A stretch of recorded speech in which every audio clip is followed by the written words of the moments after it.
Alrighty, so in this video, we're going to show you how to write $10,000 in annual premium in just 7 days without buying any leads. Now, this is the second video in a 3-part series showing you how to do this. There's basically 3 different steps. So if you're watching this second video and you haven't seen the first one, there's going to be a link down below in the description to watch the first one. It'll probably also be in the suggested sidebar. So make sure that you watch part number 1 before you watch this one, because it'll give you a little bit more context and it'll be now time to actually use the second step. So make sure to go to part number 1 first.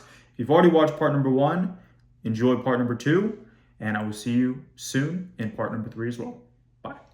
All right, welcome back to the Fast Cash Play. In this video, we're going to be talking about step number 2, which is the referral reservoir.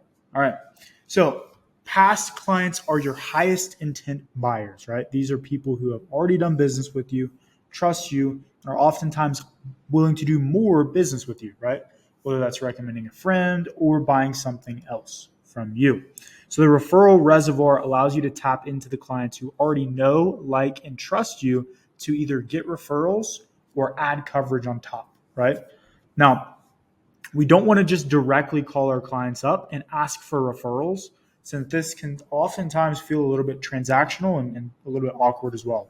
So instead, what we're going to do is use a Trojan horse, right? We're going to call them up and ask them to help us conduct a client satisfaction survey. So in that survey, we're going to ask them questions about how they feel we were able to help them and if they were satisfied with the amount of coverage they received.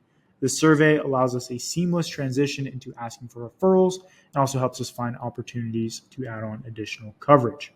So what you're going to do is you're going to make a copy of this sheet right here. I'll show you guys what this looks like. And this is just a list of your current clients. So we got first name, last name, phone, and type of coverage. Very simple. Type of coverage is just term, FE, whatever. You can add some notes about like the company or the policy, anything like that. So then you're going to locate that list, add all of them to the list that I just showed you guys, and then call through them and conduct the survey attached inside of your personal drive. So let me show you guys what that looks like. Whenever you sign up for this program, you're going to get a copy of this made inside of your Slack. So I'll just show you guys an example here. Let's see, someone newer. There we go. So if I go to client folder, I'm going to have all these different things. And this purple thing right here that says your name, Fast Cash Play, this is the survey you're going to use. So I'm going to show you guys on this one here. All right. So let's see. All right. So let me show you guys how to go through and call clients with the survey. So let's call Ms. Jones. Hey, Ms. Jones, this is Tim, your insurance guy. I was just calling you, as an insurance agent, someone that deals with people all the time. I like to always make sure that I'm improving and doing my best to serve my clients. So the reason I was calling is I just wanted to run through a quick little, satisfaction survey just to get some feedback on how you thought I did. Do you have like 5 minutes just to do that real quick for me? Okay, perfect. Thank you. So first thing, obviously I got your name, Mrs. Jones, and let me see. I'm going to break character here for a second. Let me open this up. So yeah, whenever you guys are doing this, you're just going to have this form out on your computer and you're going to start filling it out. So Mrs. Jones, and I got your phone number here is 555-555-5555. Now, when we spoke, we got you some final expense coverage to cover that burial. All right, perfect. Now, the first question I want to ask you, on a scale of 1 to 10, how well do you feel like you understand your insurance policy and how it works? Right? So she'll give me a number. Let's say it's a 10, right? If it's not a 10, that means I just prevented something that could have been a chargeback because I'm catching this before it's an issue, right? So part of this is I'm calling the clients, I'm kind of checking up on them, and then I'm going to get something out of it in the end. But if she says a 4, I'm like, oh, okay, gotcha. So what exactly were you unclear on? Because obviously, this is my job. I want to make sure that you understand what you got, right? So part of it is you're conducting the survey, getting referrals, and part of it is you can prevent chargebacks. All right, perfect. So Ms. Jones, the next question I have for you is, how would you rate your overall satisfaction with the service you received, right? Service being me helping you get the policy.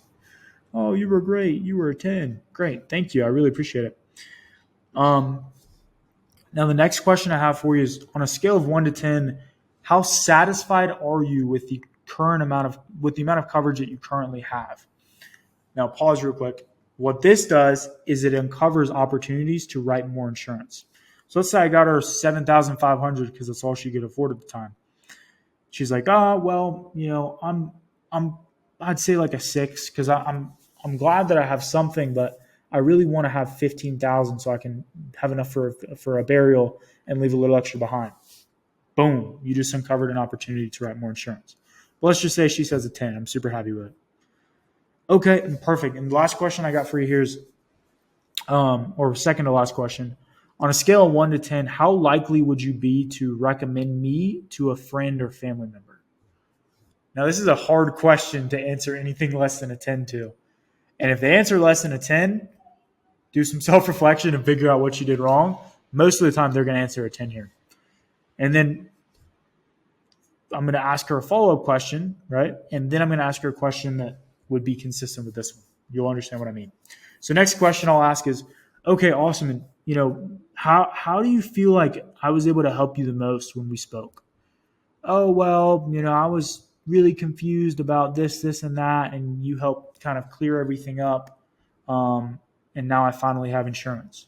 Gotcha. So you said I helped you understand how everything works and get you a policy. Is that correct? Yeah, that's correct. Perfect. So the next thing that I want to do is I'm going to, and this like referral script that we have here is actually on the skeleton key script. So let me show you guys.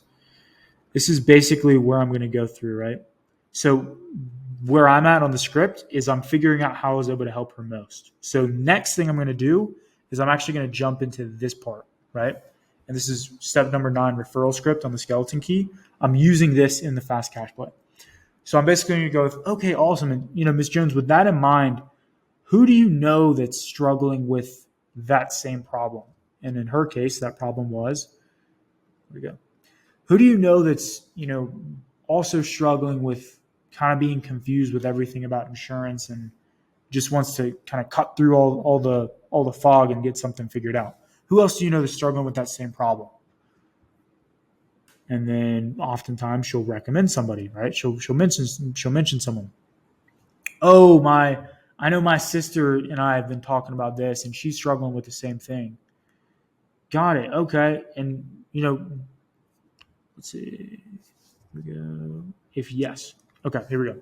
Got to stay on track with the script. Okay, and can you tell me a little bit more about your sister and why you think we may be able to help her? She's going to give me more information. Okay, gotcha. And what do you think would be the best way to approach them? I just realized I don't want them to think that I'm calling about their car's extended warranty. You think it would be good if we did a text, like a group text? Perfect, blah, blah, blah, blah, kind of go into that. And so here, I'm going to ask for their number. All right, so I get the number. Mrs. Jones's sister, her number, blah, blah, blah, blah, whatever it is, and then notes about them. This is all the information she's giving me. So Mrs. Jones's sister had a heart attack and doesn't think she can get insurance. Right, whatever. And then I can ask it again. Referral number 2, get their name, Mr. Jones, number, notes, whatever. And then referral number 3. And you can get up to 3 referrals with this form. And then let me show you guys the cool part. Blah, blah, blah, blah, blah. I'm just filling random stuff here. Then once I submit that, and this is what's really cool with you guys having your own form, is now these responses are saved. But what I recommend doing is you go to responses and then click view in sheets. And it's going to create me this Google Doc with Miss Jones, her number, the type of coverage she had, her survey for me, how she feels like I was able to help her, and then referral number 1, referral number 2, and referral number 3. So now I have all this information on all of the referrals, and then I can go through and call the referrals and sell the referrals, right? So that's basically how the survey works. Let's jump back into this. And then basically what you'll do is you're going to ask for permission to send a group text, and then you're going to send this text to the referral. So you'll say, "Hey, Jimmy, it's Tim. I just helped your sister, Miss Jones, set up her life insurance, and she asked me to reach out." And then immediately after that, you're going to shoot this text.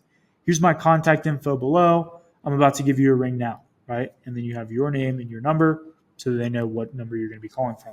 And then you just call them immediately. Triple dial them if they don't answer.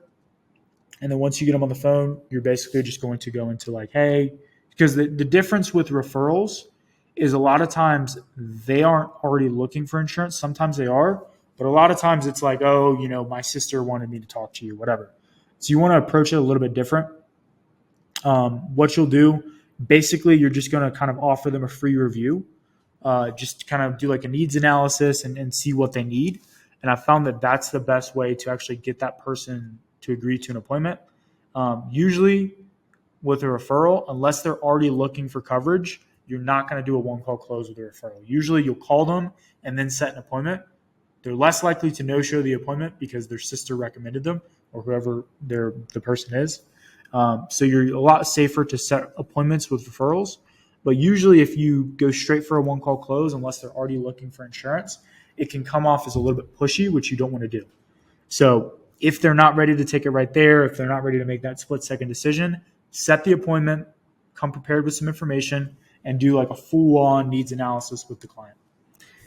All right, so for the referrals, I want you guys to spend about 1 to 2 days calling through your existing clients. Obviously, this depends on the size of your book.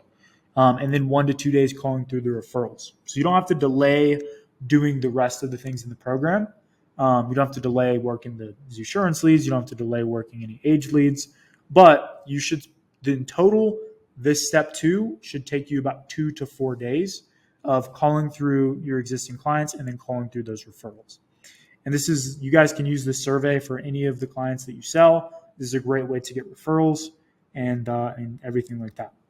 In the next video, we're going to talk about the network effect, and I'll see you guys there.